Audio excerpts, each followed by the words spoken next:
Hello, BookTube.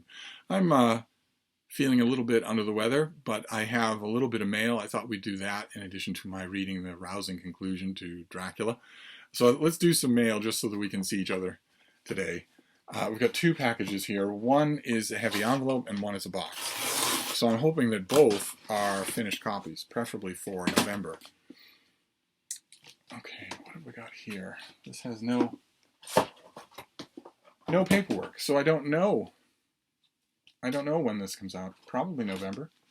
This is by Andy Greenberg, and it is called Tracers in the Dark: The Global Hunt for the Crime Lords of Cryptocurrency.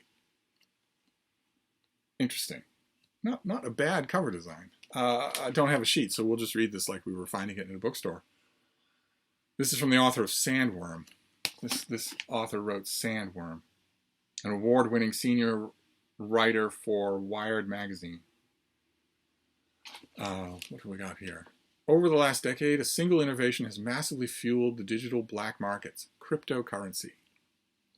Digital crime lords inhabiting lawless corners of the internet have operated more freely, whether in drug dealing, money laundering, or human trafficking, than in their analog counterparts could ever have dreamed of.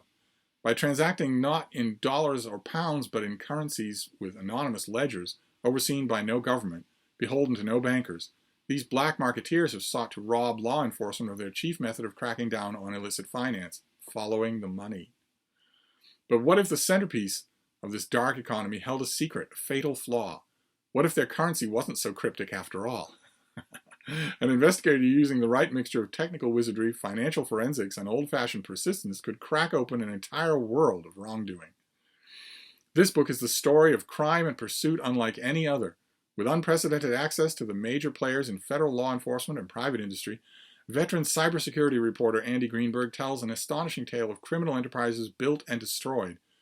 He introduces an IRS agent with a defiant streak, a Bitcoin-tracing Danish entrepreneur, and a colorful ensemble of hard-boiled agents and prosecutors as they delve deep into the crypto world. The result is a thrilling, globe-spanning story of dirty cops, drug bazaars, trafficking rings, and the biggest takedown of an online narcotics market in the history of the internet. Okay, well, I'm on board. I think this is fascinating. The whole subject is fascinating. I read a story. I wonder if this is a finished copy, so it will have, it will have an index. I read a story. Was it in Rolling Stone? I read a story probably about 10 years ago, more, about a guy who contracted a murder on the dark web. And it wasn't strictly cryptocurrency. He was offering genuine money, if I remember correctly, but it had almost no footprints in the real world except for the dead body. And crypto takes that even further, where you're not even based in real money. So I imagine that I will have to learn a lot. I'm hoping that Andy Greenberg knows that and that I'm not alone in that, and so that the book will have a lot of exposition to help me out. That would be great. Then we'll do the box, and then we'll be done. This also is heavy, so this might be a finished. Oh no! Oh goodness! It's not a finished copy. It's many finished copies. Fantastic. Okay, and we have seen these before. This is a great series. This is from Princeton University Press. This is a great series. Okay, that's an invoice. I touched an invoice. I don't have a sheet on these, but that's all right. They're fairly self-explanatory. Princeton does these little ancient guidebooks where they will take an ancient author of Greece and Rome or wherever, and they will present little selected excerpts from their work, sometimes nowadays in new translations, along a theme. So how to live well, how to win an argument, that sort of thing. They'll find a theme running through one of these ancient authors, or they'll find that the ancient author wrote a book on that subject and bring it out in these little self-help volumes. Almost that's what they are, is ancient world self-help volumes. And we've got 3 of them here. One is by Diogenes and the Cynics, so excerpts from a whole philosophical school, and it's called How to Say No. And there is the man himself on the cover, looking for a wise man. He's got his dog with him. This is selected and translated by M.D. Usher. So see what I mean? This is a new work. And notice, like the Loeb Classical Libraries, it's got the original language on one side and the English on the facing side. So what looks at first like a cash register impulse buy, stocking stuffer novelty turns out to be really, really interesting. You've got a new translation and you've got the original work right there in the book. That's really, really interesting.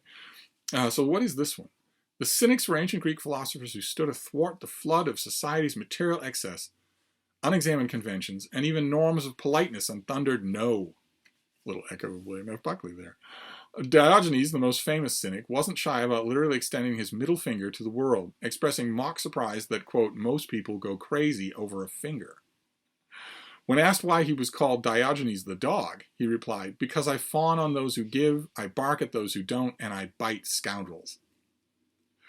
This book, this volume here, is a delightful collection of brief ancient writings about cynicism that captures all the outrageousness, wit, and wisdom of its remarkable cast of characters.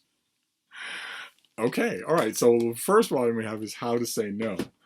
Then we have How to Have a Life, an ancient guide to using our time wisely, and this is by Seneca.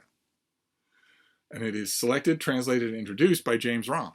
So this will be a new translation, and once again, we will have, there's the Latin on one side and the English on another. What has Seneca got to tell us? Let's see. Who doesn't worry sometimes that smartphones, the internet, and TV are robbing us of time and preventing us from having a life? You could have self-control. You could exercise self-control. You could say at 8, since all of you have to drool on your pillows for 10 hours, you could say at 8 tonight, I'm going to start reading, and I'm going to read until 10. And then you could do it. Call me crazy. Anyway, how can we make the most of our time on Earth? In the 1st century AD, the Stoic philosopher Seneca the Younger offered one of the most famous answers to that question in his essay On the Shortness of Life, a work that has more to teach us today than ever before. In How to Have a Life, James Romm presents a vibrant new translation of Seneca's brilliant essay, plus 2 Senecan letters on the same theme, complete with the original Latin on facing pages and an inviting introduction. So you see what I mean? This is James Romm is translating a whole work on a particular subject, but then he's pulling together things that he thinks work with it. And that's what these little volumes are like. They're actually very fascinating. There's a whole library of them by now. So that's Seneca. We'll have to hope that the third one is I don't know, Horace or Livy instead of the one I dread is Cicero. He's all over this series like a rash, and he would have loved it. He thought he was full of everyday wisdom. What is? Okay, all right. The last one is How to Grieve by Cicero. This is translated and introduced by Michael Fontaine.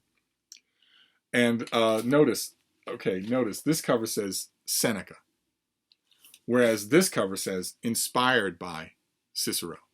So let's see what that means. See what Fontaine is all about. In 45 BCE, I had my hopes up. We had AD in just the last one. The Roman statesman Cicero fell to pieces when his beloved daughter Tullia died from complications of childbirth.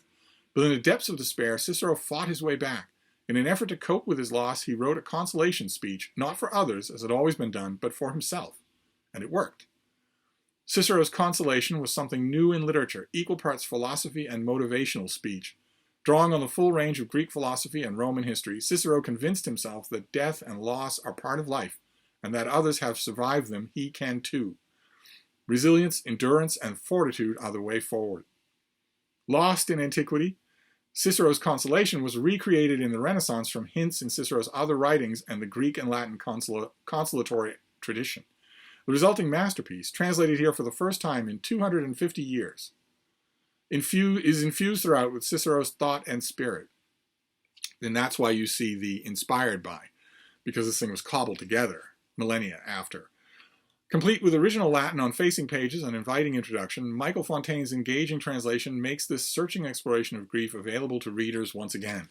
And here, the introduction will be really, really interesting, because Fontaine will have to reconstitute the textual history of this thing. He'll have to do it. That's a huge part of the story of this text. So there you go. The 3 things that we have here are all old friends. We have Cicero, Seneca, and Diogenes and the Cynics. We have How to Say No, How to Have a Life, and How to Grieve. 3 new editions in this Princeton series of, what's the series actually called?